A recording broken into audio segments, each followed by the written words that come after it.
পদ্মজা ইলমা বেহরোজ পর্ব ৪৫। আসসালামু আলাইকুম। আমি মরিয়ম আপনাদেরকে পদ্মজা উপন্যাসটি পাঠ করে শোনাব। তুমি এর সঙ্গে চলো। পাগল মেয়ে বলে কি? কান্না থেমেছে। পদ্মজা দু হাতে উল্টো পাশ দিয়ে চোখের জল মুছে বলল, আমি তো ঘুমে, তুই ঘুমিয়ে পড় গিয়ে। পদ্মজা মাথা নাড়ালো, ২ কদম এগিয়ে আবার চটজলদি পিছনে আসে। মাকে জিজ্ঞেস করে, তুমি ঘুমাবে না আম্মা? ঘুমাবো, চল আম্মা। হেমলতা হারিকেন হাতে নিয়ে পদ্মজার চোখের দিকে তাকালেন। পদ্মজা বলল, তোমার জীবনের সবটা আমাকে বলেছ, কিছু আড়ালে থেকে সেটাও বলো আম্মা। কেন মনে হলো আরও কিছু আছে? হেমলতার কণ্ঠটা অন্যরকম শোনালো। মনে হয়নি, এমনি বলে রাখলাম। পদ্মজা নতুজানু হয়ে নিজের নখ খুঁটছে। হেমলতা স্থির হয়ে দাঁড়িয়ে রইলেন। কেটে গেল অনেকটা সময়। তিনি ঢোক গিলে গলা ভিজিয়ে বললেন, তাই হবে। পদ্মজা খুশিতে তাকালো। নিশ্চয়ই এখন সব বলবে আম্মা। হানি খালামণির বাড়ির কথা বলে সেদিন কোথায় গিয়েছিল এটা এখনই জানা যাবে। হেমলতার আশার পানি ঢেলে দিলেন। এখন ঘুমাতে যা, অনেক রাত হয়েছে। পদ্মজার চোখ মুখের উজ্জ্বলতা নিভে গেল। মা কাঙ্ক্ষিত প্রসঙ্গটি কেন এড়িয়ে যাচ্ছেন? পদ্মজা সরাসরি জিজ্ঞেস করার অনেক চেষ্টা করেছে, কিন্তু পারছে না। জড়তা ঘিরে রেখেছে তাকে। মা সবসময় নিজ থেকে সব বলেন। নিশ্চয় কোনো কারণে এই বিষয়ে চুপ আছেন। পদ্মজা মনে মনে নিজেকে সান্ত্বনা দিল, একদিন আম্মা বলবে।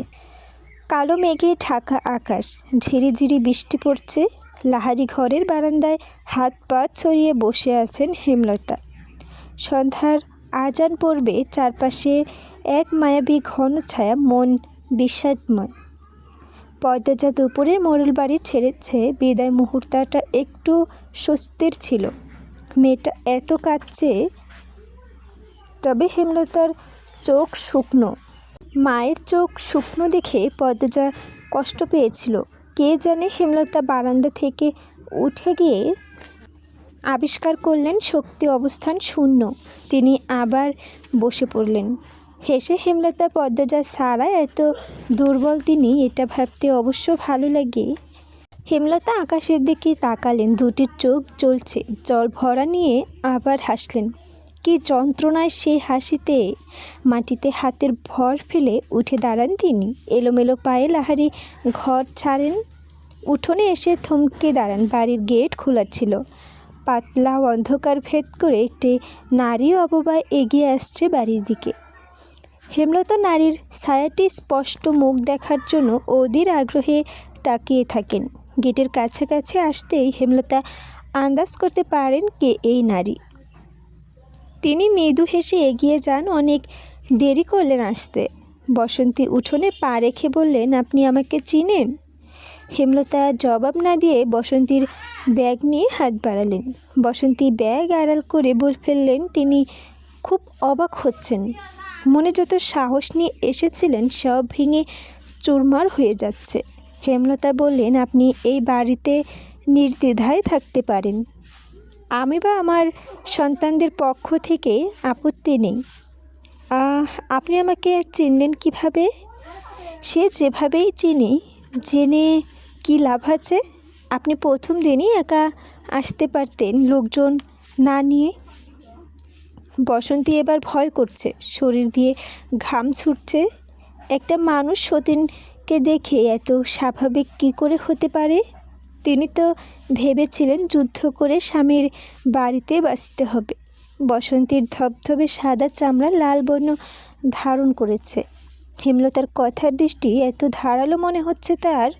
হেমলতা বসন্তীকে চুপ দেখে বললেন, আপনি বিব্রত হবেন না, এটা আপনারও সংসার, আসুন।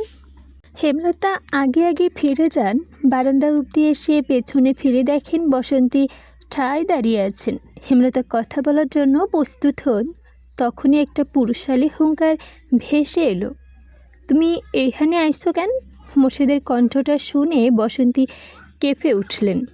মোর্শেদকে এড়িয়ে একজন বনেদি লোককে তিনি প্রত্যেক ক্ষণিকের জন্য আকৃষ্ট হয়ে পড়েছিলেন বসন্তী।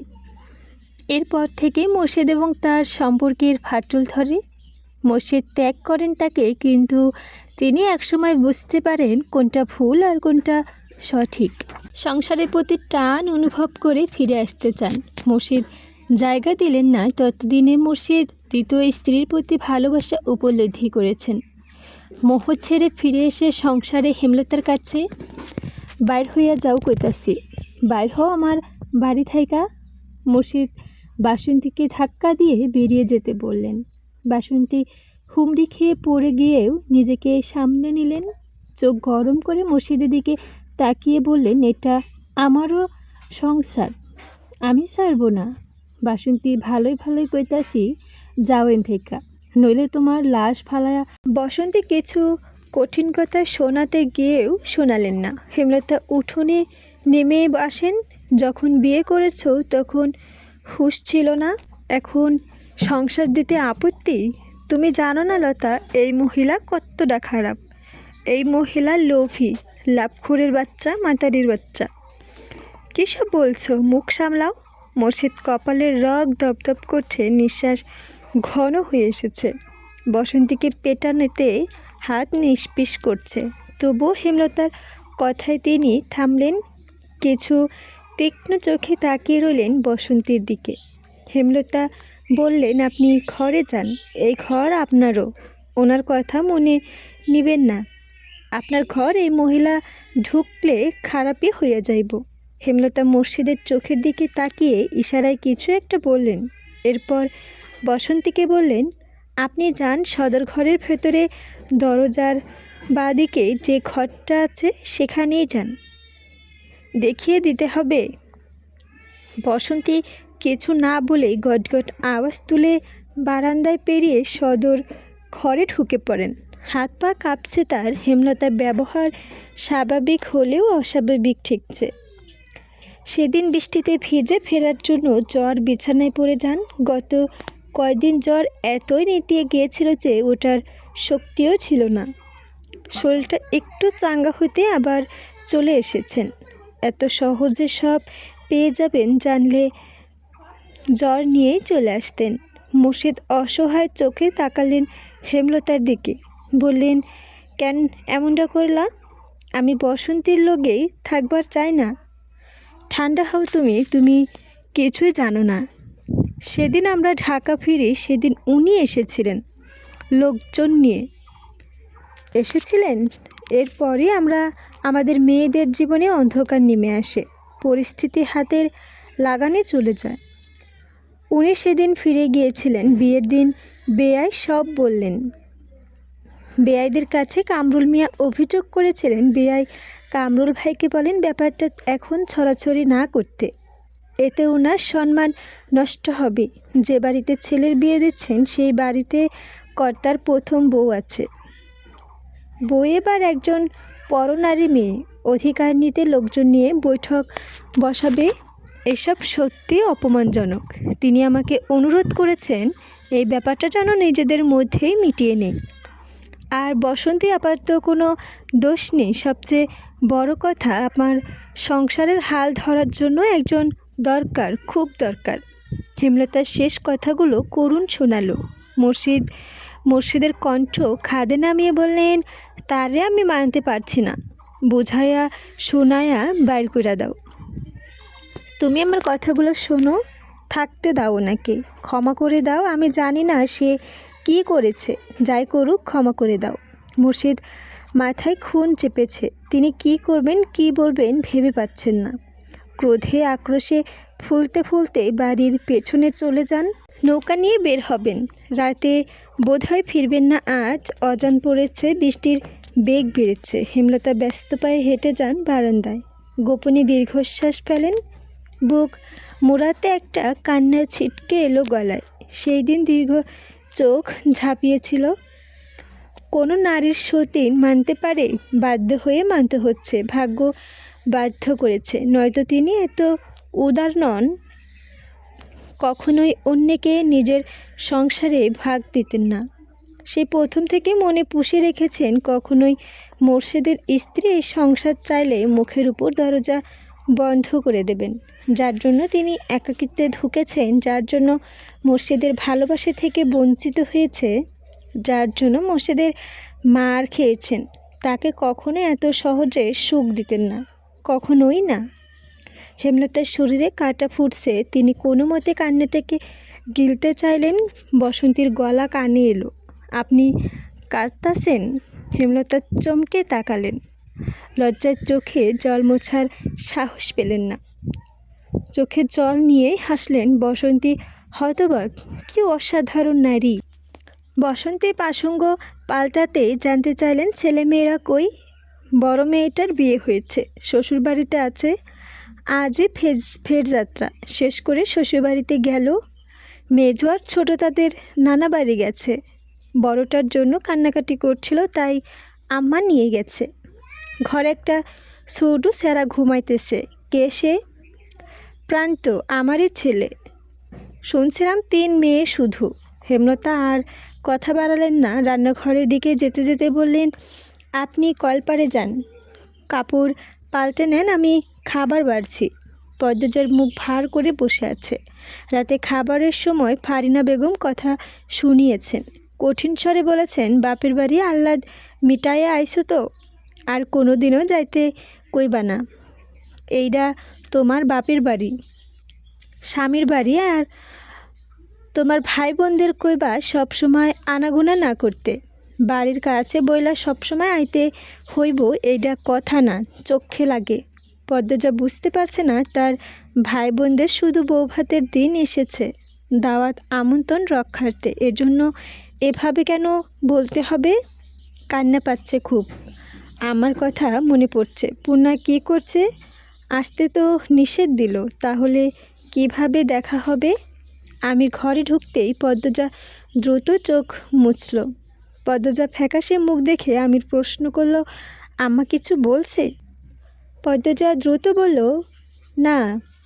তাহলে কাঁদছো কেন? আমার কথা মনে পড়ছে। যেতে চাও? চলো। ওমা, কি কথা এত রাতে?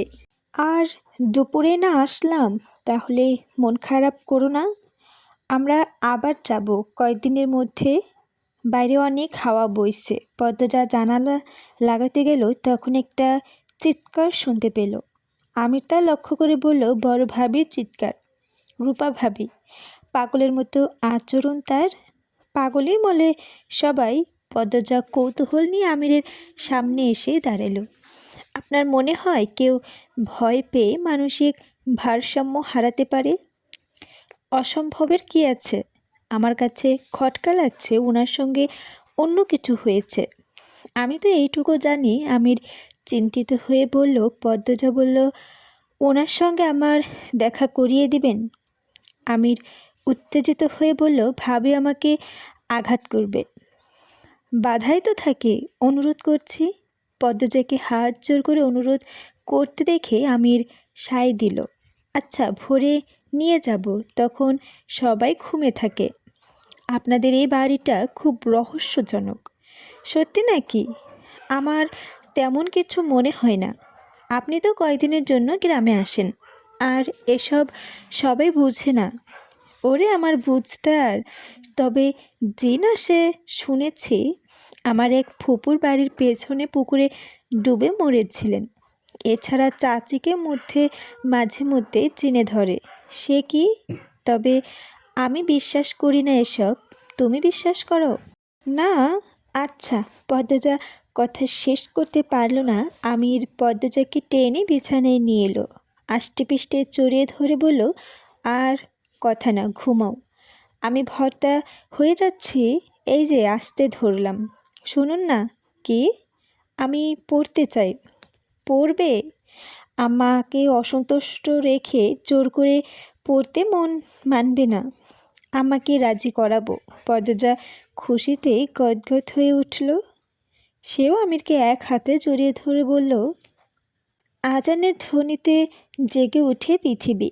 জেগে উঠে পদ্মজা বিছানা থেকে উঠতে গিয়ে উঠতে পারল না। আমির 2 হাতে জাপটে ধরে রেখেছে তাকে। পদ্মজা আমিরকে মৃদু কণ্ঠে ডাকলো, এই যে শুনছেন? আমির সাড়া দিল না। আবার ডাকলো, পদ্মজা। আমির ঘোরের ঘোরে কিছু একটা বিড়বিড় করে পুনরায় ঘুমে তলিয়ে যায়। এবার পদ্মজা উচ্চস্বরে ডাকলো, আরে উঠুন না, ফজরের নামাজ পড়বেন। এই যে আমির পিটপিট চোখে খুলে তাকালো। এবার দুই হাতের বাঁধন আগলা করতেই পদ্মজা আমিরকে ঠেলে দ্রুত উঠে বসে। বিছানা থেকে নামতে নামতে বলল, অজু করতে আসুন, আপনি আমাকে কথা দিয়েছিলেন আজ নামাজ পড়বেন। পদ্মজা দ্রুত কলপারে গিয়ে যেতে থাকে। সে সবসময় আলোর ফোটার আগে ফজরের নামাজ আদায় করার চেষ্টা করে। কলপার থেকে অজু করে এসে দেখে আমির বালির জড়িয়ে ধরে আয়েশ করে ঘুমাচ্ছে। সে মৃদু হেসে কপাল চাপড়ায়। আমিরের পাশে গিয়ে তার চুলের বিলি কেটে দিতে দিতে কোমল কণ্ঠে বলল, উঠুন না, নামাজ পড়ে আবার ঘুমাবেন। মসজিদে যেতে হবে না, আমার সঙ্গেই পড়ুন। এই যে শুনছেন, এই যে বাবু। পদ্মজার দ্রুত জিভ কাটল, মুখ ফসকে আমিরের ডাকনামটা ঠোরে রেখে ফেলল। পদ্মজার সাবধানে পরখ করে দেখল আমির শুনল নাকি। না, শোনেনি। পদ্মজা হাঁপ ছেড়ে আবারও এক দফা ডাকার পর আমির উঠে বসে কাঁদো কাঁদো হয়ে অনুরোধ করে, কাল থেকে পড়ব, দয়া করে আজ ঘুমাতে দাও। পদ্মজা আর কথা শুনল না, বরং স্ত্রীর অনুনয়ের কাছে হেরে গেল আমির। সহধর্মিণী যদি এত সুন্দরী হয়, তার অনুরোধ কি ফেলা যায়? আমির অনিচ্ছার সত্ত্বেও কলপার থেকে উজু করে আগে পাশাপাশি জায়নামাজ করেই নামাজ আদায় করলো দুজন। নামাজ শেষ হতেই পদ্মজা তাড়া দিয়ে বলল, এবার চলুন। আমি টুপি বিছানার উপর রেখে অবাক হয়ে জানতে চাইল কোথায়। অভিমান হলো পদ্মজার, এমনভাবে বলছে যেন কিছুই জানে না। আমিরের সত্যি কিছু মনে পড়ছে না, চোখ থেকে এখনও ঘুম ঘুম ভাব। সে শুধু ঘুমাতে চায়। পদ্মজা অভিমানী মুখ দেখে মনে করার চেষ্টা করলো, মনে পড়তেই বলল, ওহ দাঁড়াও, চাবি নিয়ে আসছি। আমির ঘরের বাইরে চলে যায়। পদ্মজা প্রবল উত্তেজনা নিয়ে অপেক্ষা করছে। জানালার পাশে দাঁড়িয়ে ভোরের স্নিগ্ধ বাতাসে সর্বাঙ্গ চাঙ্গা হয়ে ওঠে। বাইরের সবেমাত্র ভোরের আলো ফুটেছে। পদ্মজা মুগ্ধ নয়নে দেখছে বাড়ির পেছনের জঙ্গল। কি সুন্দর সব কিছু, এত এত গাছ। অযত্নে গড়ে ওঠা বন জঙ্গলের বোধহয় একটু বেশি আকর্ষণীয় হয়। প্রকৃতির রূপ দেখতে দেখতে আচমকা চোখের তারায় দৃশ্যমান হয় রানী। রানীর পরনে আকাশি রঙের সালোয়ার কামিজ। সে জঙ্গলের ভেতরে যাচ্ছে। চোর চুরি করার সময় যেভাবে চারপাশ দেখে এগোয়, ঠিক সেভাবে চারপাশ দেখে দেখে এগোচ্ছে রানী। পদ্মজা নিঃশ্বাস বন্ধ করে পুরো দৃশ্যটা দেখল। রানীর জঙ্গলের ভেতরে চলে যায়। পেছন থেকে আমির ডাকলেও পদ্মাবতী। হঠাৎ ডাক শুনে পদ্মজা মৃদু কেঁপে উঠল। আমির কপাল কুঁচকে প্রশ্ন করল, কিছু হয়েছে? না, কি হবে, চলুন আমরা যাই। পদ্মজা হাসার চেষ্টা করল। পদ্মজা যে কিছু একটা এড়িয়ে যাচ্ছে তা বেশ বুঝতে পারছে আমির। তবে প্রশ্ন করল না। রানীর কথা তুলতে গিয়েও তুলল না পদ্মজা। সে ভাবছে আগে রানী আপাকে জিজ্ঞেস করতে হবে, এখন ওনাকে বলা ঠিক হবে না। কি ভাববেন আবার? রুম্পার ঘরের দরজা খুলতেই ক্যাচ ক্যাচ আওয়াজ হলো। ঘরে ঢোকার সঙ্গে সঙ্গে নাকে দুর্গন্ধ ঠেকে। পদ্মজা প্রথম জানালা খুলে দিল। পালঙ্কের দিকে তাকিয়ে দেখতে পেল সেটি শূন্য। আমিরের দিকে জিজ্ঞাসু দৃষ্টিতে তাকালেন। আমির ইশারা করলো পালঙ্কের নিচে দেখতে। পদ্মজা ঝুঁকে পালঙ্কের নিচে দেখে কেউ একজন নিথরের মতো শুয়ে আছে, যেন মৃত লাশ। জটলাগা চুল দিয়ে মুখ ঢাকতে হাতে পায়ে বেরি। আমির পদ্মজার পাশে বসে জানালো, উনি রুম্পা ভাবি। পদ্মজা ধীর কণ্ঠে অনুরোধ করে, উনাকে একটু ডাকবেন, রেগে যায় যদি। তবু ডাকুন। আমির লম্বা করে নিঃশ্বাস ছেড়ে ডাকলো, ভাবি। ভাবি শুনছেন ভাবি? রুম্পা নড়ে চড়ে চোখ খুলল। দেখতে পায় দুই হাত ধরে একটা ছেলে ও মেয়ে বসে আছে। তাদের মুখ স্পষ্ট নয়, আলো তখনও ভালো করে ঘরে ঢোকেনি। রুম্পা শান্ত চোখে চেয়ে রইল অনেকক্ষণ। পদ্মজা হাত বাড়িয়ে বলল, আমার হাতে ধরে বেরিয়ে আসুন। রুম্পা বাধার দুই হাতে পদ্মজার হাত ধরার চেষ্টা করে, কিন্তু পারল না। পদ্মজা নত হয়ে রুম্পার দুই হাত ধরে টেনে বাইরে নিয়ে এলো। রুম্পার কাছে পৌঁছাতেই দুর্গন্ধে বমি চলে আসে পদ্মজার। গলা অবধি এসে বমি আটকে গেছে। না জানি রুম্পা ভাবে কতদিন গোসল করেননি, দাঁত মাজেননি। এই বাড়ির কেউ একটু পরিষ্কার করে রাখতে পারল না। প্রসাবের গন্ধ পাওয়া যাচ্ছে, মনে হচ্ছে ঘরে পায়খানা প্রসাব করে, নয়তো এত বিশ্রী গন্ধ হতো না। রূপা মলিন মুখে চেয়ে আছে পদ্মজার দিকে, শান্ত স্থির দৃষ্টি। আমির গর্ব করে রূপাকে বলল, আমার বউ, বলেছিলাম না সবচেয়ে সুন্দরী মেয়েটা হবে আমার বউ, দেখিয়ে দিলাম তো। রুম্পা হাসলো, আশ্চর্য মায়া সেই হাসিতে। পদ্মজা মুগ্ধ হয়ে দেখল ময়লাটাকে। মলিন মুখের হাসি বোধহয় পৃথিবীর সব থেকে সুন্দর হাসি। কয়দিন গোসল না করার কারণে চেহারা হাত পা ময়লাটে হয়ে গেছে। নখগুলো বড় বড়, নখের ভেতরে ময়লার স্তূপ। ঠোঁট ফেটে চৌচির, টলমল করা চোখ, দেখে মনে হচ্ছে এক্ষুনি চোখ দিয়ে বর্ষণ বইবে।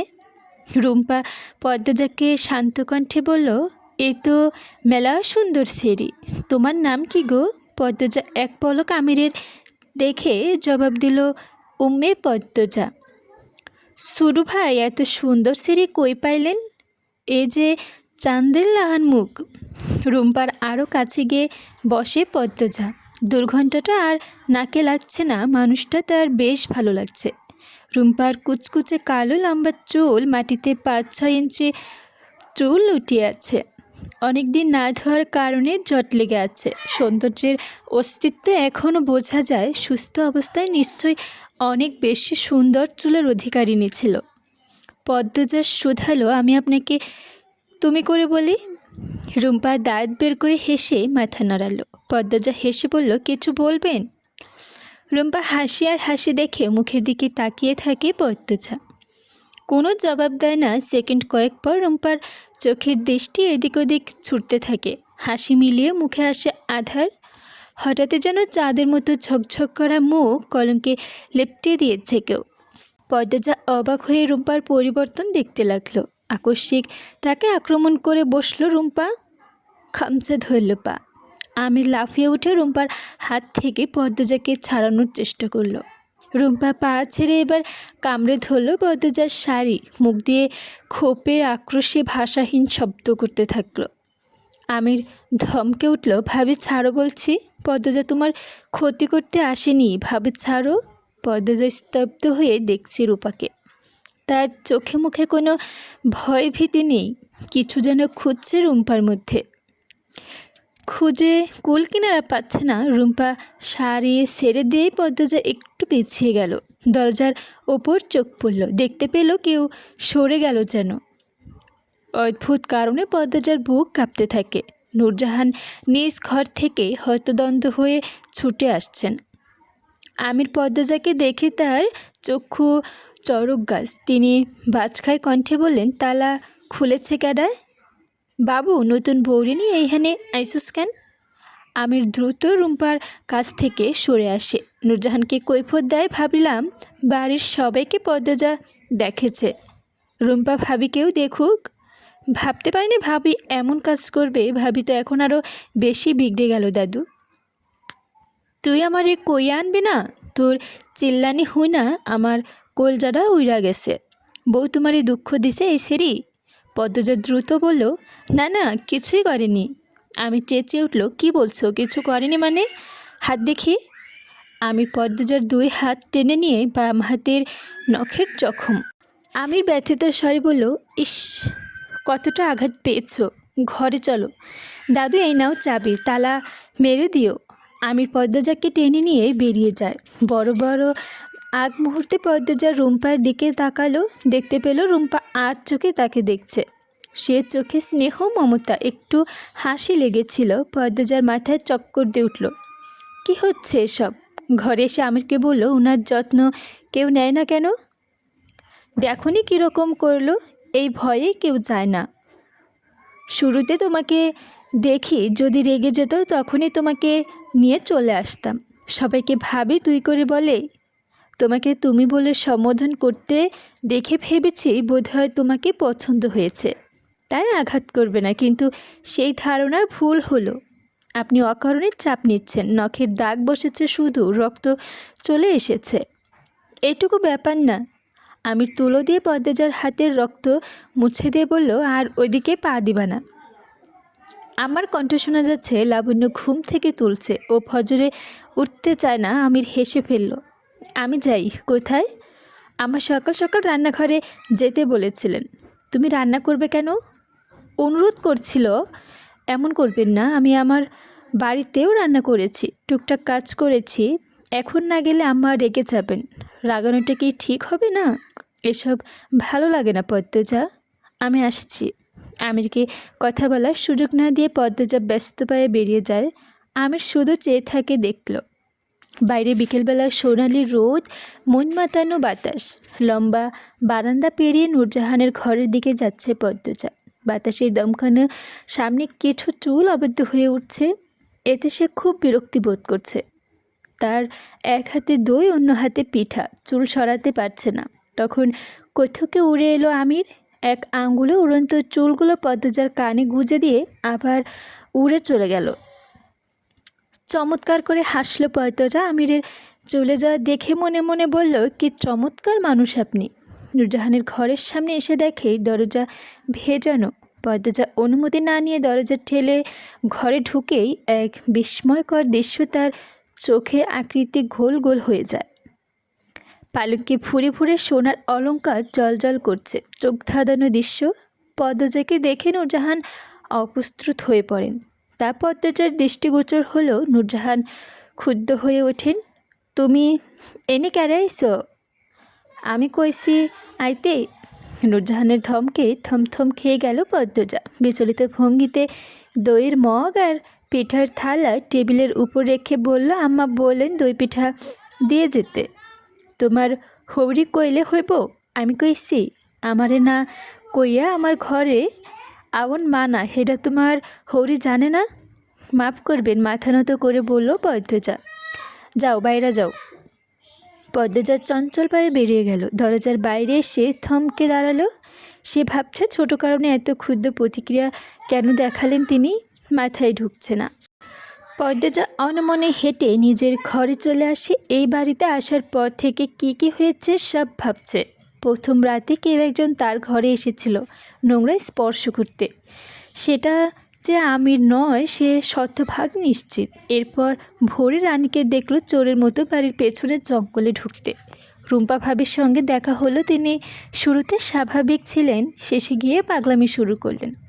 দরজার ওপাশে কেউ ছিল। পদ্মজা ভ্রুকুটি করে মুখে চকারঞ্চর শব্দ করল।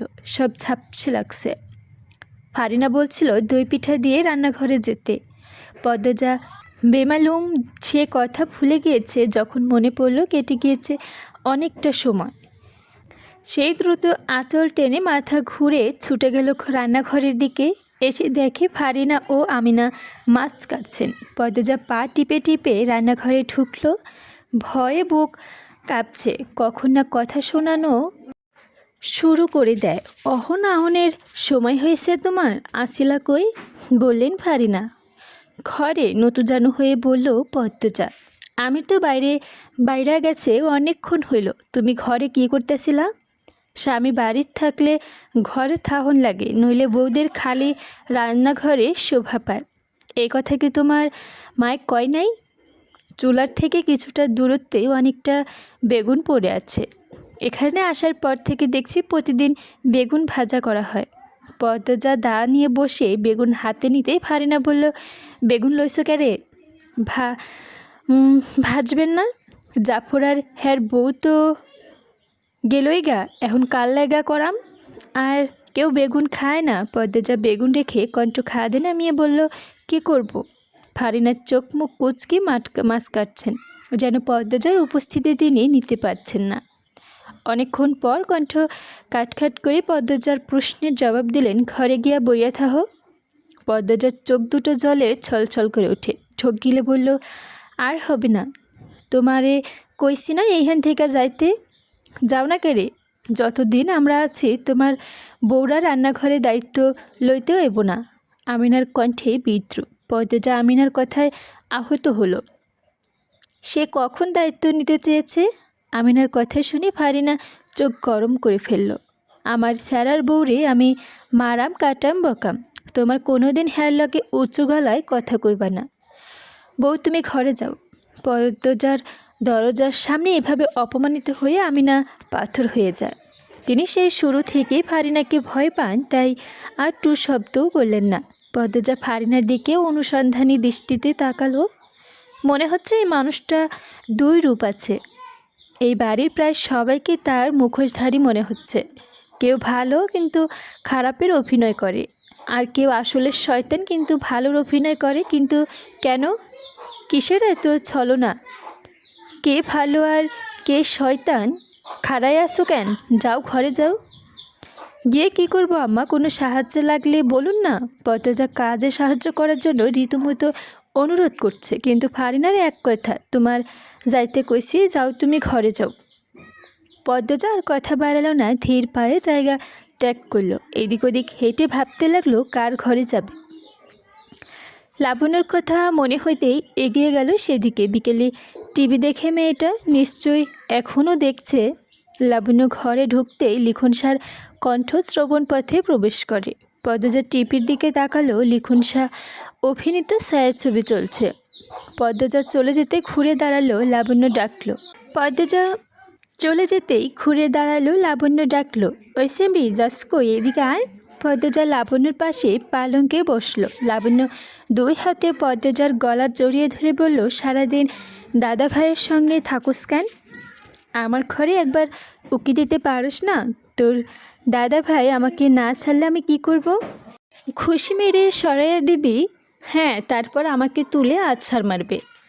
দাদা ভাইকে তুমি ডরাস? একটু না। সত্যি? মিথ্যা বলবো কেন? একদিন রাগ দেখালে এরপর ঠিকই ডরাইবি। আমি রাখতেই দেব না। লাবণ্য হাসলো। টিভি দিকে তাকিয়ে বলল, লিখন সার মতো মানুষের ফিরাইয়া দেওয়ান সাহস খালি তৈরি আছে।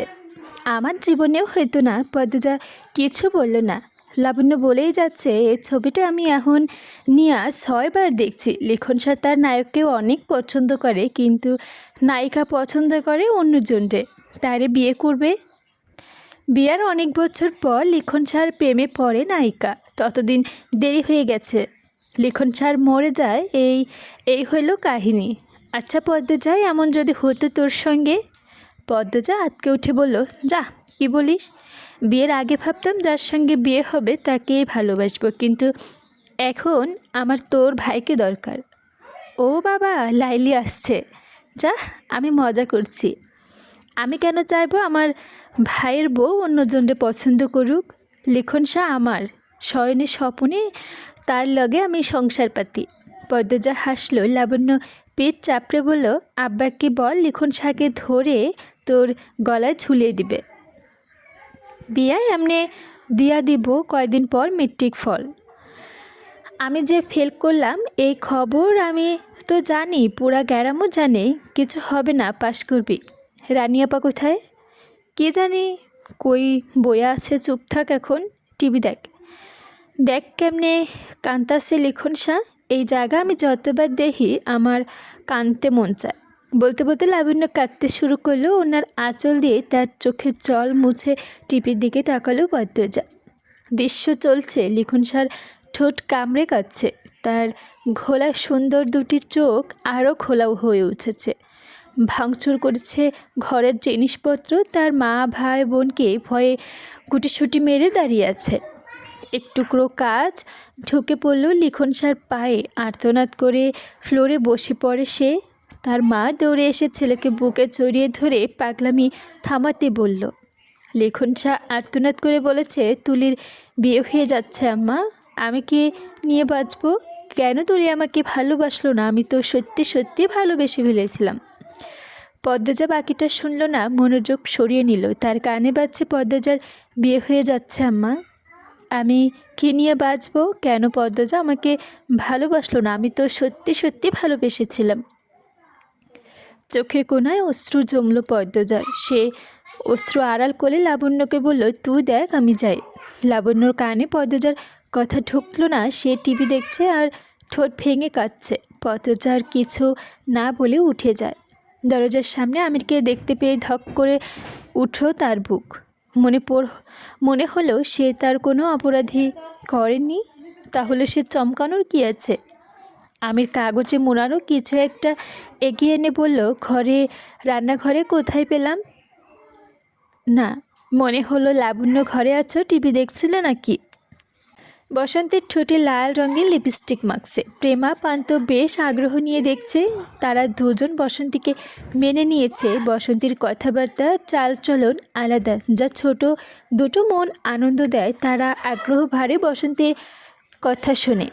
লিপস্টিক লাগানো শেষ হলে বসন্তী প্রেমাকে বললেন, তুমি লাগাইবা? বসন্তীর আরও কাছে ঘেঁষে বলল প্রেমা। প্রেমা ঠোঁটের টকটকে লাল লিপস্টিক গাঢ় করে ঘষে দিয়ে প্রান্তকে বলল, তুমি লাগাইবা আব্বা? জি, বলল প্রান্ত। প্রেমা লিপস্টিকে সুন্দর লাগছে, তাই তারও ইচ্ছা করছে ঠোঁটে লিপস্টিক দিতে। বসন্তী প্রান্ত ঠোঁটে লিপস্টিক দেওয়ার জন্য উবহন। পূর্ণা বেশ অনেকক্ষণ ধরে এসব দেখছে। এই মহিলা সে একটু সহ্য করতে পারছে না। মহিলার উপস্থিত অসহনীয় যন্ত্রণা দেয়। এক সৎ মাতো বাপের আরেক বউ, তার উপরে এই বয়সে এত সাজগোজ করে। প্রান্তকে লিপস্টিক দিচ্ছে দেখে তার গা পিত্তি জ্বলে উঠল। ঘর থেকে দপদপ করে পা ফেলে ছুটে আসে। প্রান্তকে টেনে হিঁচড়ে দাঁড় করিয়ে বলল, তোর হিজড়া সাজার শখ হচ্ছে কেন? কতবার বলেছে এই বজ্জাত মহিলার কাছে না ঘেঁষতে। পূর্ণাকে বসন্তী ভয় পায়। মেয়েটা খিটখিটে বদমেজাজি। হেমলতা বলেছেন, যেদিন দুর্ঘটনার পর থেকে পূর্ণা এমন হয়েছে, হুটহাট রেগে যায়, কথা শোনে না। পদ্মজা যাওয়ার পর থেকে আরও বেশি বিগড়ে গেছে। এর জন্য তিনি যথাসম্ভব পূর্ণাকে এড়িয়ে চলেন, তবুও এসে আক্রমণ করে বসে। গত 2 সপ্তাহে মেয়েটা তার জীবনে অতিষ্ঠ করে তুলেছে। তিনি কাটা কাটা গলায় পূর্ণাকে বলল, এই কেচ্ছা পাইছো তুমি? গুরুজনদের সঙ্গে এমনি কথা কও? আপনি চুপ থাকেন। খারাপ মহিলা, বুড়া হয়ে গেছে, এখনও রং ঢং করে। চোখ মুখে বিগড়িত করে বলে পূর্ণা। কথা মাটিতে পড়ার আগেই তীব্র থাপ্পড়ে মাটিতে উল্টে পড়ল সে। চোখের দৃষ্টি গরম করে ফিরে তাকালো। কে মেরেছে দেখার জন্য। দেখল হেমলতাকে। হেমলতা অগ্নি চোখে তাকিয়েছেন, চোখের দৃষ্টি দিয়েই পূর্ণাকে পুড়িয়ে ফেলবে। পূর্ণার চোখ শীতল হয়ে আসে। সে দৃষ্টি সরিয়ে নেয়। হেমলতার বললেন, নিজেকে সংশোধন কর, এখনও সময় আছে। পূর্ণা নতুন অবস্থায় বলল, এই মহিলাকে সহ্য করতে পারি না আম্মা। করতে হবে, ওনার এই বাড়িতে অধিকার আছে। আমি খুন করব এই মহিলাকে। রাগে তার শরীর কাঁপছে। পূর্ণার অবস্থা দেখে হেমলতা অসহায় বোধ করছেন।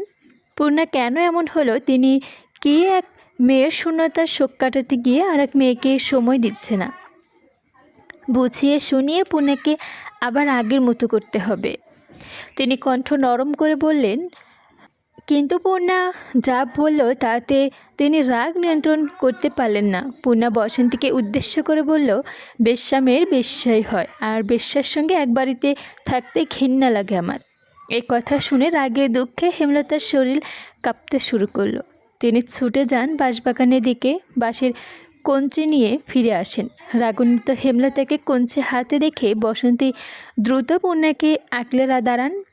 হেমলতা অনুরোধ করেন, এত বড় শরীরে মাইরো না, ছোট মানুষ বুঝে না। আপা আপনি সরেন, খুব বেড়ে গেছে। বসন্তী পূর্ণার স্পর্শ পূর্ণার ভালো লাগছে না। সে ঠেলে তাকে সরিয়ে দেয়। সঙ্গে সঙ্গে হেমলতা বাঁশের কঞ্চি দিয়ে পূর্ণার পিঠে বাড়ি দিলেন। পূর্ণা আর্তনাদ করে শুয়ে পড়ল। হেমলতা আবার মারার জন্য উদ্যক্ত হতেই বসন্তী পূর্ণাকে আঁকলে দাঁড়িয়ে অনুরোধ করে বলছে, যুবতী শরীরে এখন মারতে নাই, তার মাইরো না, আজ ছাইরা দাও।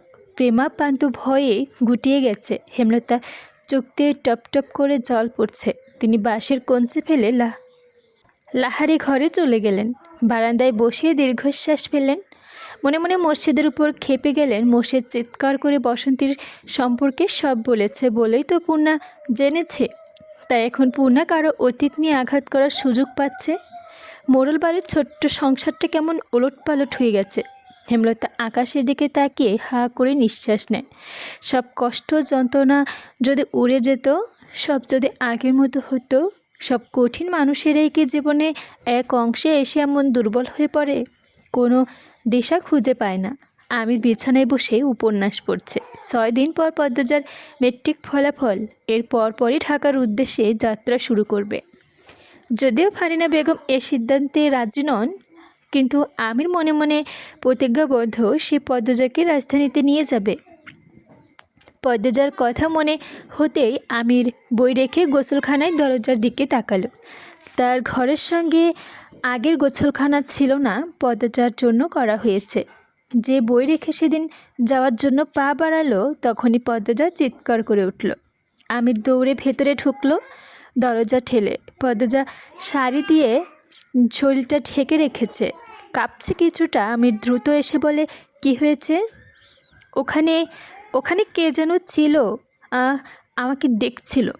পদ্মজা ইঙ্গিত অনুসরণ করে আমিরকে সেদিক তাকালো। গোসলখানার ডান দেওয়ালে একটা ইট সরানো, সকালে তো সরানো ছিল না। পদ্মজা কাঁদতে থাকলো। কাপড়টা পাল্টে গিয়ে হঠাৎ চোখে পড়লো দেয়ালে, আর তখনই দুটি চোখ দেখতে পায়। সেই তাকাতেই সরে গেল চোখ দুটি। পদ্মজার পিলে চমকে ওঠে। আমির পদ্মজার মাথায় হাত বুলিয়ে দিতে বলল, শুকনো কাপড় পরে আসো, কাঁদো না। কথা শেষ করে সে বেরিয়ে যায়। যাওয়ার তারা দেখে মনে হলো অগন্তক হয়তো আমিরের পরিচিত। সে অবগত মানুষটির সম্পর্কে পদ্মজা দ্রুত কাপড় পরে আমিরকে খুঁজতে থাকলো। আমি সোজা হৃদয়নের ঘরের দিকে যাই। হৃদয়ন পানি পান করছিল। আমির গিয়ে হৃদয়নের বুকের শার্ট খামচা ধরে চিৎকার করে বলল, তোকে সাবধান করেছিলাম, দ্বিতীয় সুযোগ দিয়েছিলাম। শার্ট ছাড়বো না। কি করবি তুই? আমার বউয়ের দিকে কুনজর দিবি আর আমি তোকে ছেড়ে দেব? প্রমাণ আছে তো ওর কাছে? কুত্তার বাচ্চা, প্রমাণ লাগবে? আমি জানি না। আমির মুখ সামলা, গালাগালি করবি না। করব। কি করবি তুই? আবার বলছিস শার্ট ছাড়। হৃদয়ের নাকে মুখে ঘুষি মেরে বসলো আমির। টাল সামলাতে না পেরে পালঙ্কের ওপর হুমড়ি খেয়ে পড়ল হৃদয়। দুজনের চিৎকার চেঁচামেচি শুনে বাড়ির সবাই ছুটে এলো হৃদয়নের ঘরে। পদ্মজা ঘরের চকিতে পা দিয়েছে মাত্র আমি হৃদয়নকে টেনে হিচড়ে তুলে বলল, তোকে না করেছিলাম, বারবার না করেছি, তবু শুনলি না। হৃদয়ন 2 হাতে আমিরকে ধাক্কা মেরে দূরে ছুটে ফেলে দেয়। আমির আলমারির সঙ্গে ধাক্কা খেয়ে আরও হিংস্র হয়ে হৃদয়নকে দিকে তেড়ে আসে। নূরজাহান দৌড়ে এসে পথ রোধ করে দাঁড়ান। চিৎকার করে বললেন, কি হয়েছে তোদের? তোরা এমন করতাছোস কেন? দাদু সরে যাও, মাদা বাচ্চারে আমি মেরে ফেলবো। তুই কি ভালো মানুষের বাচ্চা? তেজ নিয়ে বলল হৃদয়ন। আমি নূরজাহানকে ডিঙিয়ে হৃদয়নেরকে আঘাত করার প্রস্তুত হয়। তখন মজিদ হাওলদারের কর্কশ কণ্ঠে ভেসে আসে, যে যেখানে আছো সেখানেই দাঁড়িয়ে থাকো। আমির মজিদ হাওলদারকে এক নজর দেখে শান্ত হওয়ার চেষ্টা করলো। পরেই জ্বলে উঠল, বলল, আব্বা আপনি জানেন না ও কী করেছে? পদ্মজা গোসল করছিল আর ওই লুকিয়ে লুকিয়ে সেটা দেখছিল। আমির কণ্ঠ থেকে যেটা আগুন জ্বলছে। ফারিনা, আমিনা রানী সহ হাওলদার বাড়ির কাজ করা 2জন মহিলা সিসি করে উঠল। হৃদয়ন সাবধানে প্রশ্ন করল, তোর কাছে কি প্রমাণ আছে?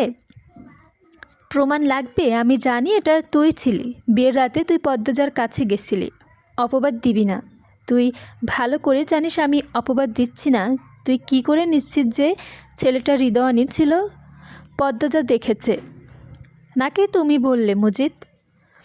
কেউ দেখেনি, কিন্তু আমি নিশ্চিত ও চরিত্রহীন হৃদু, কারণ আমার আগে থেকেই পদ্মজাকে পছন্দ করত। পদ্মজা বিস্ময়ে তাকালো। কি হচ্ছে? কী সব শুনছে পদ্মজা? ফারিনার 2 ঠোঁট হাঁ হয়ে গেল। মুখে হাত দিয়ে অবাক হয়ে তাকিয়ে রইলেন। আমিনা বললেন, আপা আমি আগেই কইছিলাম এই সেরি বিনাশিতা, এই সেরির রূপ আগুনের লাগান। এই সেরির জন্য এখন বাড়ির সেরাদের ভেজাল হইতাছে। আমিনার কথা না শোনার ভান করলো। মজিদকে বলল, আব্বা আপনি এর বিচার করবেন না, আমি ওরে মেলে ফেলবো। আর আম্মা এরপর বলবা পদ্মজাকে এই বাড়িতে রেখে যেতে। আমাকে তো ফিরতেই হবে ঢাকা, মনে রেখো, পদ্মজাকে রেখে আমি কিছুতেই যাব না। আব্বা তুমিও কথাটা মনে রেখো, আমি তোমার ব্যবসার আর নেই যদি পদ্মজা আমার সঙ্গে ঢাকা না যায়। তুমি যেখানে যাবা আমার বউ তো সেখানেই যাবে, বউ রেখে যাবা কেন? আর হৃদয়, তুমি আমার সঙ্গে আসো, তোমার সঙ্গে আমার বোঝাপড়া আছে। মজিদ হাওলদার ঘর ছেড়ে বেরিয়ে যান। আমির পদ্মজার হাত ধরে বলল, কসম করো আর কখনো এমন পরিস্থিতিতে পড়তে দেবে না। খুশিতে পদ্মজার চোখে তারায় অশ্রু জলজল করে ওঠে। সে আমিরের এক হাত শক্ত করে ধরে বোঝায়, আমি আপনাকে ভালোবাসি, বিশ্বাস করি। সন্ধ্যার ঠিক আগ মুহূর্ত এমন সময় হাওলদার বাড়ি রাতে রান্না বান্না করা হয়। মগা এক ব্যাগ মাছ নিয়ে গেছে। লতিফা মাছ কাটছে। লতিফা এই বাড়ির কাজের মেয়ে, সবাই ছোট বলে লুতু করে ডাকে। ফারিনা ভাত বসিয়েছেন আর অনবরত বলে চলেছে, আমি এই বাড়ির বড় বান্দি, দাসী আমি। বাবুর বাপ দাসী পুষে রাখছেন দাসী পালে। সারা দিন কাম করি, অন্যেরা হাওয়া লাগাইয়া ঘুরে। মরণ হয় না কেন আমার, মরণ আমার একমাত্রই শান্তি। পদ্মজা গুনগুন করে গান গাচ্ছে আর রান্নাঘরের আশপাশে ঘুরছে। ফারিনার সব কথাই তার কানে আসছে, তার গায়ে লাগছে না, বরং হাসি পাচ্ছে। সে বহুবার রান্নাঘরে গিয়েছে কাজ করার জন্য। ফারিনা তাড়িয়ে দিয়ে বলেছে কাজ করতে হবে না, আর এখন বলছে কেউ সাহায্য করে না। পদ্মজা পা টিপে টিপে রান্নাঘরে ঢুকে বললেও, আম্মা আমি সাহায্য করি। এই সিরি, তুমি এত বেয়াদব কেড়ে, কতবার কইছি তোমার সাহায্য করতে হইব না। না মানে আপনি বলেছিলেন কেউ সাহায্য করে না, তোমারে তো বলি নাই। তোমার গায়ে লাগে কেন? মেঝে ঝাড়ু দিয়ে দেই? তোমারে কইছি আমি তুমি যাবেন থেকে, যাও কইতাছি। পদ্মজা অগত্যা বেরিয়ে যায়। বাসায় লাবণ্য নেই, আমির নেই, কার কাছে যাবে? রানী আছে। রানীর কথা মনে হতেই পদ্মজা রানীর ঘরের দিকে এগোলো। যার পথে কানে সন্ধ্যার আজান ভেসে আসে। তাই আর সেদিকে এগোলো না, ফিরল নিজের ঘরে। নামাজ আদায় করতে হবে। প্রার্থনা সম্পন্ন করে সূরা ইয়াসিন একবার পাঠ করলো। জানালা লাগাতে গিয়ে দেখতে পেল রানীকে সেদিনের মতো জঙ্গলের ভেতরে ঢুকছে। আর কিছুক্ষণ পরে চারদিকে রাতের গাঢ় অন্ধকারে তলিয়ে যাবে। এমন সময় রানী আপা কী করতে যায় ওখানে? এত সাহসী হয় কি করে? পদ্মজা হুড়মুড়িয়ে ঘর থেকে বেরিয়ে যায়। আর সে এর শেষ দেখে ছাড়বে। লাবণ্য সবে মাত্র সদর ঘরে ঢুকেছে। পদ্মজাকে তাড়াহুড়ো করে কোথাও যেতে দেখে বলল, কিরে কই যাস? পদ্মজা চমকে উঠে বলল, এই তো এখানে। কোথায় ছিলি? আচ্ছা পরে কথা বলবো, এখন আসি। লাবণ্য ঠোঁট উল্টো করে পদ্মজার যাওয়ার পানে তাকিয়ে আছে। মনে মনে ধরে নেয় পদ্মজার 2 তলা থেকে হয়তো দা ভাইকে আসতে দেখছে, তাই এগিয়ে যাচ্ছে আনতে। সে নিজ ঘরের দিকে চলে গেল। পদ্মজা কখনো বাড়ির পেছনের দিকে যায়নি, এই প্রথম। বাড়ির ডান পাশে বিশাল পুকুর, কালো জল, কিন্তু বাড়ির সামনে পুকুরের জল স্বচ্ছ। 2 মিনিট লাগে শাকসবজি ক্ষেত পার হতে। বাড়ির পেছনে এরকম শাকসবজির বাগান আছে সে জানতো না। এরপর পৌঁছালো জঙ্গলের সামনে। সেখানে থেকে অন্দরমহলের দিকে তাকালো। এই তো তাদের ঘরের জানালা দেখা যাচ্ছে। আরেকটা জানালাও দেখা যাচ্ছে। পদ্মজার কপাল কুঁচকে খেয়াল করলো সেই জানালার গ্রিল ধরে কেউ তাকিয়ে আছে। পদ্মজা ঠাউর করার চেষ্টা করলো এটা কার ঘর। মনে হতে বেশি সময় লাগলো না। রুম্পা ভাবি। তবে কি তিনি এদিকেই তাকিয়ে আছেন? পদ্মজা আবার তাকালো। পদ্মজা রুম্পা জানালার পর্দা সরিয়ে হাত নাড়ালো। মৃদু হেসে পাল্টা হাত নাড়ালো পদ্মজাও। দূর থেকে রুম্পার মুখটা দেখে মনে হচ্ছে সে কিছু বলতে চায় পদ্মজাকে। তার ভেতরে লুকানো আছে এক রহস্যময় গল্প। ভাবি এনে রাতের বেলা কী করেন? ভূমিকম্প ভূমি যেভাবে কেঁপে ওঠে, পদ্মজা ঠিক সেভাবেই কেঁপে উঠল। তাকিয়ে দেখল মদনকে। সে জঙ্গলের ভেতর থেকে এসেছে। পদ্মজা আমতা আমতা করে বলল, হ্যাঁ হাঁটতে এসেছিলাম। এই রাতের বেলা? বিকেল থেকেই, এখন ফিরে যাচ্ছিলাম। চলেন একসঙ্গে যাই। জায়গাটা ভালো না ভাবি? আপনি হয়েছেন সুন্দর মানুষ, জিন ভূতের আসর পড়ব। আপনি যান, আমি আসছি। আর কি করবেন এখানে? পদ্মজা জঙ্গলের দিকে তাকালো। শিশিরে অনুভূতি হলো একটা। সব জঙ্গল অযত্নে বেড়ে উঠেছে, এই জঙ্গল যেন যত্নে বেড়ে উঠেছে। সে অন্ধকারে খোঁজ নেওয়ার চেষ্টা করলো রানীকে, কিন্তু পেল না। এদিকে মদনের সঙ্গে না গেলে সে বাড়িতে যদি বলে দেয় তাহলে অনেকের প্রশ্নের সম্মুখীন হতে হবে, আর একটার পর একটা মিথ্যা বলতে হবে। পদ্মজাকে মনে মনে পরিকল্পনা করে মদনের সঙ্গে বাড়ি অবধি গিয়ে আবার চলে আসবে। মদন পদ্মজাকে রেখে কিছুতেই যাচ্ছে না, আবার পদ্মজাও অন্দরমহলের ভেতরে ঢুকতে চাইছে না। সে বারবার বলছে, আমি একটু হাঁটবো এদিকে, আপনি যান। রাতের বেলায় একলা থাকবেন, আমার কাম আপনার দেখা রাখা। এদিক তো আলো জ্বলছে, উনি এখনও আসবে, আপনি যান। আর আপনার পা তো এখনও কাদায় মাখা, বেশিক্ষণ এভাবে না থেকে ধুয়ে আসুন। মদন পায়ের দিকে তাকালো, লুঙ্গু হাঁটু অবধি তুলে বেঁধে রাখা। সে হেসে বলল, আচ্ছা তাইলে আমি ধুয়ে আইতাছি, বেশিক্ষণ লাগবো না। আচ্ছা আসুন। মদন চলে যেতেই পদ্মজা ফোঁস করে নিঃশ্বাস ফেলল। গলার মাঝে যেন এতক্ষণ কাটা বিঁধেছিল। বাড়ির পেছনে যাওয়ার জন্য পা বাড়াতে দেখতে পেল আমিরকে। আমির আগল ঘর থেকে পেরিয়ে এদিকেই আসছে।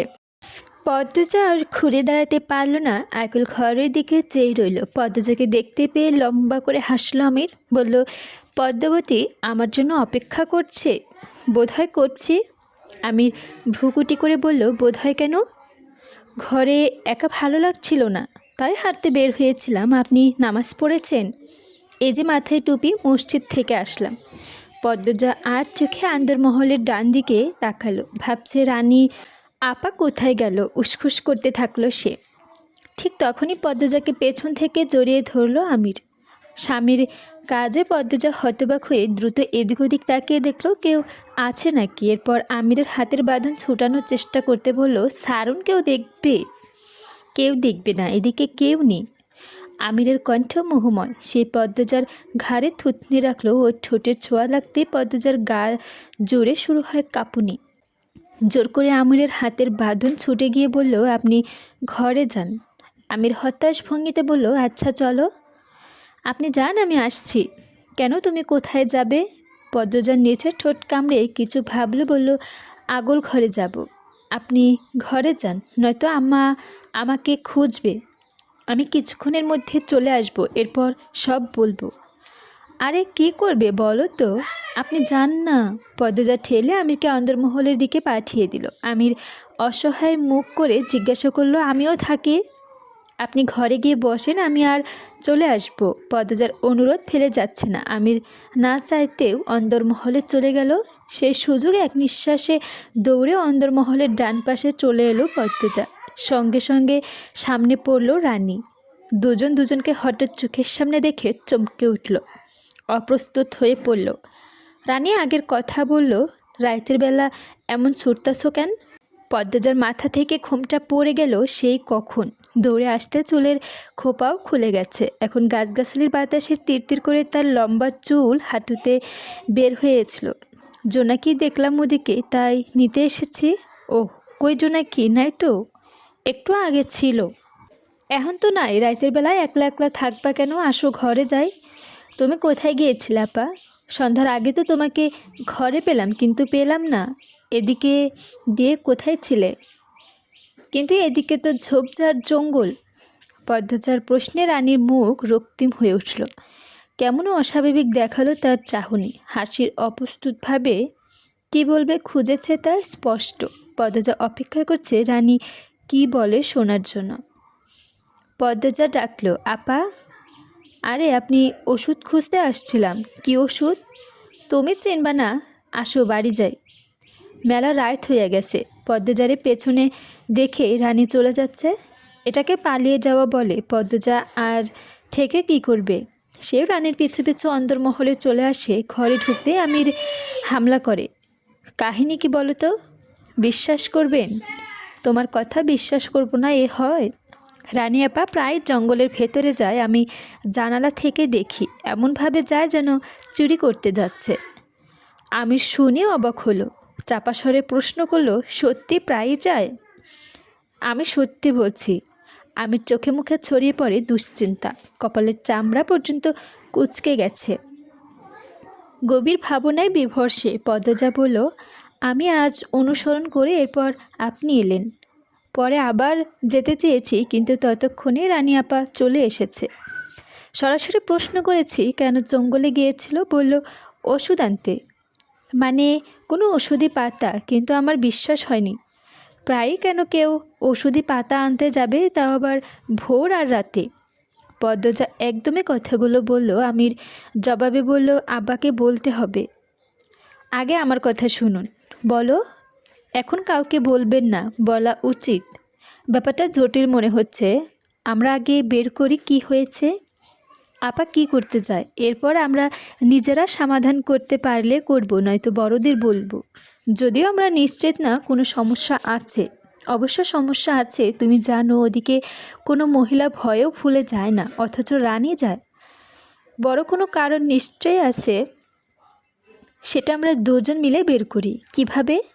আমার মনে হচ্ছে আবার যাবে, কাল পরশুর মধ্যে। আমরা পিছু যাব। খারাপ বলনি, কাউকে বলবে না এখন, অনুরোধ। আমির হাসলো। পদ্মজার কোমর পেছন থেকে জড়িয়ে ধরে বলল, বলবো না। আপনি কারণে অকারণে ছোঁয়ার বাহানা খুঁজেন, এতে পাপ তো নেই। খাওয়ার সময় হয়েছে, চলুন। ঠিক সময় না গেলে আম্মা রেগে গিয়ে চেঁচামেচি করবে। আমার চেঁচামেচি করে? তোমার একটা কথা বলার ছিল। কি? তোমার খয়েরি রঙে বেশি সুন্দর লাগে। আমি তো খয়েরি শাড়ি পরিনি। পুরো কথা বলতে দাও। আচ্ছা বলুন। আমির পদ্মজার কানের কাছে ঠোঁট দিয়ে ফিকফিকিয়ে বলল, আর কালো রঙে আবেদনময়ী লাগে। পদ্মজার কানে ঘাড়ে আমিরের নিঃশ্বাস ছিটকে পড়ে। সে ঘুরে আমিরের দিকে তাকালো, আবার চোখ সরিয়ে নিয়ে বলল, কিন্তু আপনি সব সময় আকর্ষণীয়। আমির হৈ হৈ করে উঠল, সত্যি? কত দিন পর একটু প্রশংসা করলে। ইয়া আল্লাহ। পদ্মজা মৃদু আওয়াজ করে হাসলো, বলল, প্রশংসা শুনতে খুব ভালোবাসেন? অবশ্যই, তবে বইয়ের প্রশংসা করতে আরও বেশি ভালোবাসি। আমির শক্ত করে পদ্মজার কোমর আঁকড়ে ধরল। আমিরের দুই হাতে ধরে পদ্মজা বলল, আপনি সবসময় এত শক্ত করে ধরেন কেন? গায়ের জোর দেখান? কেন, ভালো লাগে না? মোটেও না, আদর করে ধরবেন। আমির হাতের বাঁধন কোমর করে নিয়ে বলল, লজ্জাও ছিটফটাও গিয়ে ফেলেছি গিলছে। বিয়ের এতদিন পর একটা মানুষ লজ্জা পায়, তাও আমাকে দেখাবেন। আমি অত ভং করতে পারবো না। কি ঝাঁজ কথায়। এবার ছাড়ুন। ইচ্ছা হচ্ছে না। আবার শক্ত করে ধরেছেন। যদি দৌড়ে পালাও? পালিয়ে আর কোথায় যাব? আমির পদ্মজাকে নিজের দিকে ফিরে এক হাতে কোমর চেপে ধরে অন্য হাতে গালে রাখল। তখনই হুড়মুড়িয়ে ঘরে ঢুকে পড়ল লতিফা। পদ্মজা আমির দুজনের দিকে ছিটকে গেল। আমির থমকে উঠল। লুতু, কতবার বলেছি না ঘরে ঢুকবি না? আমাদের তো নতুন বিয়ে হয়েছে নাকি? পদ্মজা খেয়াল করলো আমির কথাগুলো রাগে বলার চেষ্টা করলেও ঠিক রাগও তো শোনালো না, হাসিও পেল তার। ওদিকে লতিফার মুখের অবস্থা দরজায় চেপায় পড়ার মতো। সে আমিরকে ভীষণ ভয় পায়। কাচুমুচু হয়ে বলল, খালাম্মা খাইতে যাইতে কইছে। পদ্মজা ভক্তির সঙ্গে নূরজাহানের পা টিপে দিচ্ছে।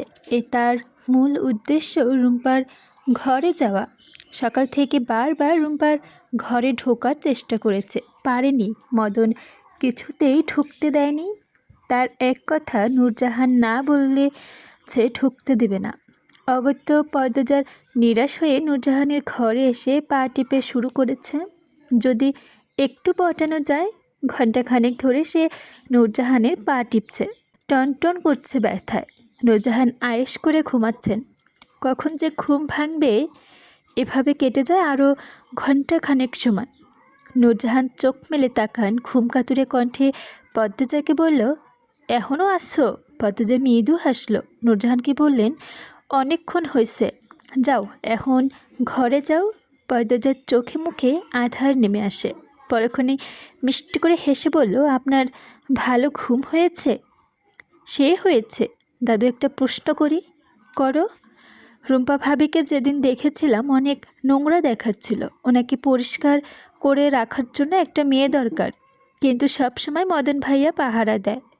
সারের লাহন শক্তি ওই সিঁড়ির। হের লগে সিঁড়ি পারবো না, সবাই ডরায়। তাই বলে এভাবে অপরিষ্কার থাকবে সব সময়? সবাই ডরায়, কেউ যায় না সাফ করতে দিতে। তুমি বেহুদা কথা বলতেছ। নূরজাহানের কঠিন কণ্ঠের সামনে পদ্মজা আসল কথাটাই মুখে আসছে না। সে মনে মনে নিজেকে প্রস্তুত করে নিল, আমার মনে হয় আমি পারবো, ভাবিকে আমার আঘাত করবে না, আমাকে যাওয়ার অনুমতি দিতেন যদি। পাগল হয়েছে সেরি, কেমনে খামসায় ধরছিল মনে নাই? তার কথা কইও না, যাও এন থেক্কা। পদ্মজা আর কিছু বলার সাহস পেল না। সে ঘরের ছেড়ে বারান্দায় এসে দাঁড়ালো। দোতলার বারান্দা থেকে আগল ঘরের সামনে খালি জায়গা দেখা যাচ্ছে। সেখানে গ্রামের মানুষের ভিড়। মজিদ হাওলাদার তার লোকজন নিয়ে গ্রামের মানুষদের সমস্যা শুনছেন, কাউকে অর্থ দিয়ে সাহায্য করছেন, কাউকে বা ধান দিয়ে। এই ব্যাপারটা প্রায়ই ঘটে। পদ্মজার খুব ভালো লাগে, গর্ব হয়। পূর্ণা ঘাটে বসে আছে। মাদিনী নদীর স্রোতে তার দৃষ্টিও স্থির। প্রান্তপেমা স্কুলে গিয়েছে, সে জানি ইদানিং সেই স্কুলে যায় না একদমই, ভালো লাগে না তার। পদ্মজা যাওয়ার পর সব কিছু থমকে গেছে। পদ্মজার শূন্য জায়গাটা কিছুতেই পূর্ণা মানতে পারছে না। বাড়ির প্রতিটা কোণে সে পদ্মজার স্মৃতি খুঁজে পায়। এই তো এই ঘাটে বসে দুজন কত সময় পার করতো, কত গল্প করতো। আজ পদ্মজার জায়গা শূন্য। পূর্ণা অনুভব করে সে তার মায়ের চেয়েও বেশি ভালোবাসে পদ্মজাকে। পদ্মজার প্রতিটা কথা কানে বাজে। এতদিন হয়ে গেল, তবু এই শোক, এই শূন্যতা কাটিয়ে উঠতে পারছে না সে। পূর্ণা চোখ দুটি ছলছল করে ওঠে। সে নিজের ঠোঁট কামড়ে দুইবার ডাকলো, আপা, আপা রে। বাসন্তী দূর থেকে পূর্ণাকে দেখতে পেল। জুতা খুলে পা টিপে টিপে হেসে পূর্ণার পাশে বসেন। পূর্ণা এক ঝলক বসন্তীকে দেখে দ্রুত চোখের জল মুছল। এরপর বলল, আপনি এখানে এসেছেন কেন? প্রশ্ন ছুড়ে দিয়ে পূর্ণা তীক্ষ্ণ দৃষ্টিতে মেলে বসন্তীর দিকে তাকালো। দেখতে পেল বসন্তী আজ অন্যরকম লাগছে। একটু খেয়াল করে বুঝতে পারল অন্যরকম কেন লাগছে। আজ বসন্তীর ঠোঁটে লিপস্টিক নেই, কপালে টিপ নেই, চোখে গাঢ় কাজল নেই, থুতনির নিচে সবসময় কালো 3টা ফোঁটা দিতেন সেটাও নেই। পূর্ণা বসন্তীর হাতের দিকে তাকালো। হাতের 2টা ভাঙন চুড়ি নেই, 2 ডজন চুড়ি নেই, 2 হাতে শুধু 2টো সোনার চিকন চুড়ি। পূর্বের প্রশ্নের উত্তরে উপেক্ষা না করে পূর্ণা পাল্টা প্রশ্ন করলো, আপনি আজ সাজেননি কেন? না সাজলে কি আমার ভালো লাগে না? বেশ আগ্রহ নিয়ে জানতে চাইল বসন্তী। পূর্ণা বসন্তীর চোখে মুখে স্নিগ্ধতা খুঁজে পেল। মহিলা মায়াবীর চেহারা পেয়েছে, প্রাকৃতিক সৌন্দর্য, চকচকে গাল। বয়স 40-এর উপর মনে হয় না, কিন্তু মুখে পূর্ণা কিছু বলল না। চোখ সরিয়ে নিল। বসন্তী বললেন, আমার সঙ্গে গল্প করবা? আমার ঠেকা পড়েনি। পূর্ণা ঝাঁঝালো স্বর। বসন্তী পূর্ণার পাশ ঘেঁষে বসলেন। পূর্ণা বিরক্তিতে চোখ মুখ কুঁচকে ফেলল। কিছু কঠিন কথা শোনানোর জন্য প্রস্তুত হলো সবেমাত্র তখন বসন্তী বললেন, আম্মা, আমি তোমার আব্বারে ভালোবেসেছিলাম সত্যি, তবু হেজ বয়স হইয়া একটা ভুল করে ফেলি। যখন বুঝতে পারি তোমার আব্বারে বলি, কিন্তু তোমার আব্বা মুখ ফিরাইয়া নেয়। আমার তোমার আব্বা ছাড়া আর গতি ছিল না, তাই গ্রামের মানুষ নিয়ে আইছিলাম। আমার এই কাজের জন্য তোমার এত বড় ক্ষতি হবে জানলে এমন করতাম না। যাজ্ঞা সেসব কথা, তোমার আব্বা আমারে আজও মাইনা নেয় নাই, তাতে আমার দুঃখ নাই। তোমার আম্মা তো একটা ছোট বোন পাইছি, তোমরা 2টা ভাই বোন, তোমার সন্তান পাইছি। আমি নিঃসন্তান, আমার কোনো সন্তান নেই, কখনো হবেও না। সন্তানের শূন্যতা আমাকে খুঁড়ে খুঁড়ে খায়। তোমাদের বাড়ি আসার পর থেকে সেই দুঃখ খুশে গেছে। প্রান্তপেমা যখন আমারে বড় আম্মা কইয়া ডাকে, আমার খুশিতে কান্দনাইয়া পড়ে। শুধু ভালো লাগে না তোমার গুমটা মুখ। সিব্বাস করো আম্মা, তোমার আমি তাড়াইতে আহি নাই। সে হয়েছে গিয়া হীরার টুকরা, তার মতো মানুষ হয় না। আমি যা চেয়েছি তার থেকে বেশি পাইছি, সেটা তোমার আম্মা দিছে। আমি চাই না তোমার জন্য তুমি ছোটক পাও। আমি তোমারে বলবো না তোমার আম্মারে ডাকতে, শুধু চাই তুমি আমারে মাইনা নাও, ভালো থাকো, হাসি খুশি থাকো। আমি তোমার বন্ধু হতে চাই, তোমার যেমন বলবে আমি তেমনই চলবো। এই যে দেখো, তোমার সাজগোজ পছন্দ না বলে আমি আজ সাজি নাই, আর কোনো দিনও সাজবো না। আমি কি কম সুন্দর নাকি যে সাজতেই হবে? শেষ বাক্যটি রসিকতা করে হেসে বললেন তিনি। বসন্তের কথাগুলো পূর্ণার মন ছুঁয়ে যায়। পূর্ণা বরাবরই কোমল মনের, তবুও শক্ত কঠিনই বলল, আমি আপনার সঙ্গে খারাপ ব্যবহার করব না। আপনি আমার মতো থাকুন প্রেমা পান্টকে নিয়ে, আমি আমার মতো থাকবো আমার আম্মাকে নিয়ে। আমার আর কারো বন্ধুত্বের দরকার নেই। বাসন্তীর চোখ ছলছল করছে, তবু তিনি হাসতে কার্পণ্য করলেন না। বললেন, তোমার চুল অনেক সুন্দর আর লম্বা। এখন তো ভর দুপুর, বান্দা রাখো। পূর্ণের চুলগুলো হাতে খোপা করে নিয়ে বললেন, আম্মা এখনও ঘুমে? হ, আমার যে কি হয়েছে, এখনও একদমই ঘুমায় না, আর কখন ঘুম ছেড়ে উঠতে পারেই না। পদ্মজার জন্য কান্দে দেখি, শরীর দুর্বল হয়ে পড়েছে, এজন্য ঘুমায়। পূর্ণা উঠে দাঁড়ায়। বসন্তী বলল, আমি রাঁধছি, যে সকালে খাইয়া না, এখন নিয়া ভাত নিয়ে আসি, পরে খাবো বলে পূর্ণা দ্রুত পায়ে বাড়ির ভেতরে চলে গেল। মায়ের ঘরে এসে দেখলো তিনি গভীর ঘুমে আচ্ছন্ন। চুল ছড়িয়ে আছে বালিশে, কেমন শুকিয়ে গেছেন। এতক্ষণ না খেয়ে থাকলে তো আরও বেশি শুকাবেন। ডেকে খেতে বলা উচিত, আপা থাকলে কত যত্ন করতো। পূর্ণা ডাকলো, আম্মা আম্মা। হেমলতা সাড়া দিলেন না। পূর্ণা ঝুঁকে হেমলতার গায়ে হাত দিয়ে ডাকলো, ও আম্মা উঠো, এবার দুপুর হয়ে গেছে। আম্মা ও আম্মা। হেমলতার চোখ খুললেন, চোখের মনি ফ্যাকাশে। তিনি উঠতে চাইলে হুট করে হাত কাঁপতে থাকলো। পূর্ণা উদ্বিগ্ন হয়ে বলল, কি হয়েছে আম্মা? হেমলতা কিছুটা বললেন না। পূর্ণা হেমলতাকে ধরে ওঠালো।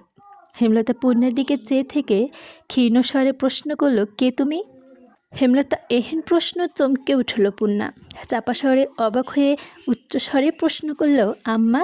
সেকেন্ড কয়েক পর তার উপর থেকে হেমলতার চোখ সরিয়ে নিলেন। পূর্ণা বলল, আমাকে চিনতে পারছো না?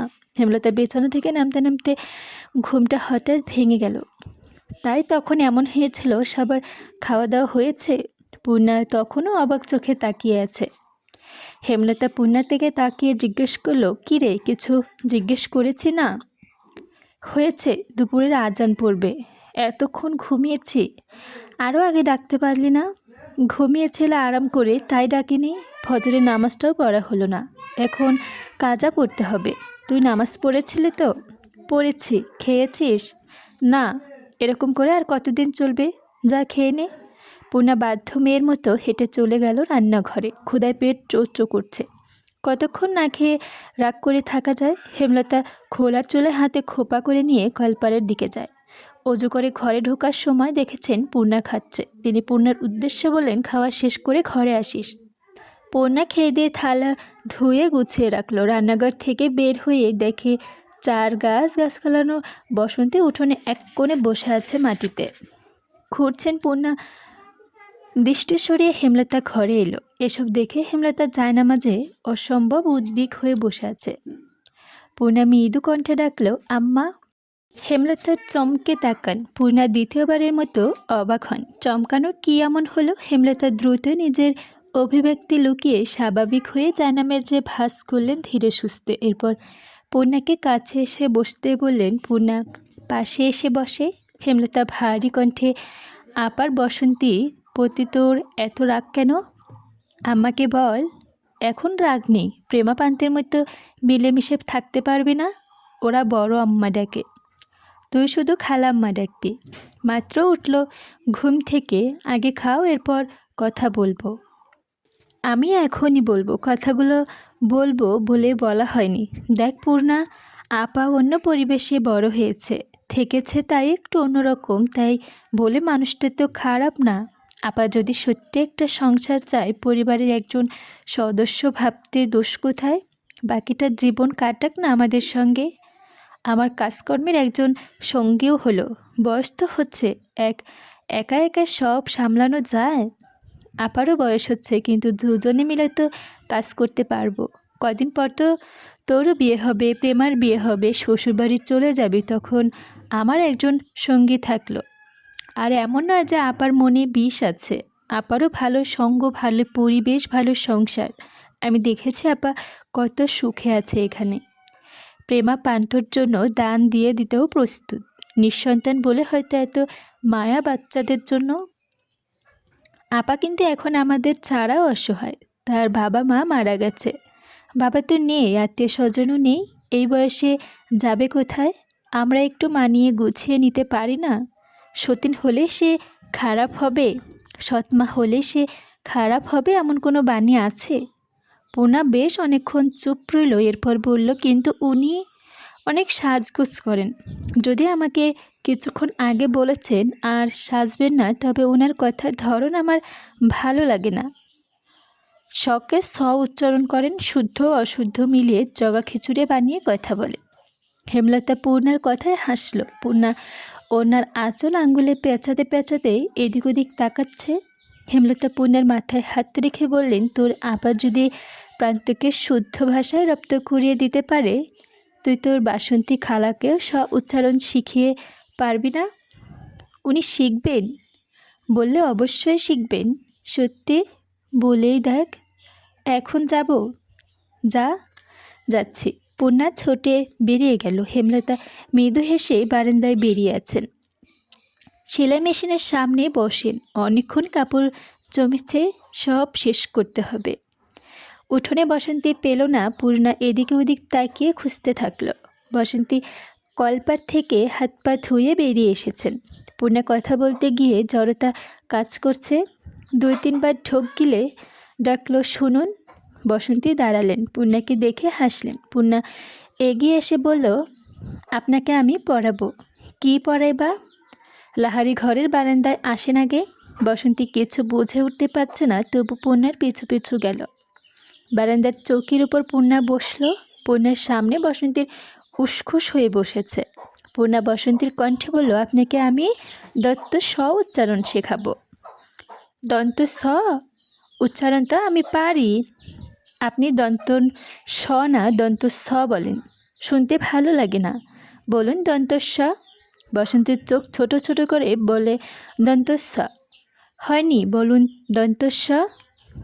দন্ত স। আবারও হয়নি, আপনি বলুন সংসার।